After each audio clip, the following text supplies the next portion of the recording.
नांदेड जिल्ह्यात गवंडी आणि बेलदार या जातीच्या समक्षतेबाबत समाजाच्या शिष्टमंडळाने महाराष्ट्र राज्य मागासवर्ग आयोगाकडे मागण्या मांडल्या। त्या मागण्यांची पडताळणी करून अहवाल सादर करण्याचे निर्देश आयोगाचे सदस्य मच्छिंद्रनाथ तांबे, प्राचार्य डॉक्टर गोविंद काळे आणि डॉक्टर मारुती शिकारे यांनी दिले। आज जिल्हाधिकारी कार्यालयात झालेल्या बैठकीत गवंडी बेलदार समाजाच्या मागण्यांवर सुनावणी व कामकाजाचा आढावा घेण्यात आला।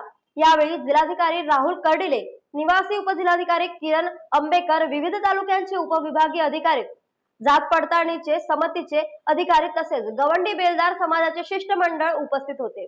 गवंडी व बेलदार समाज हे समकक्ष आहेत का याची सखोल पडताळणी करून उपविभागीय अधिकाऱ्यांनी आयोगास अहवाल सादर करावा असे निर्देश देण्यात आले। तसेच OBC, SBC, VGA, NTB, NTC, NTD, ACBC, EWS, Maratha, Kunbi आदी जातींच्या प्रमाणपत्र पडताळणी वितरणाबाबतही आढावा घेण्यात आला। सध्या विद्यार्थ्यांचा प्रवेश प्रक्रिया सुरू असल्याने उच्च शिक्षणासाठी जात पडताळणीमुळे कोणतीही विद्यार्थ्यांना अडचण येऊ नये याची विशेष काळजी घेण्याच्या सूचना समितीला देण्यात आल्या। न्यूज एक्सप्रेस साठी अनंतोजी कालिदास यांची बातमी।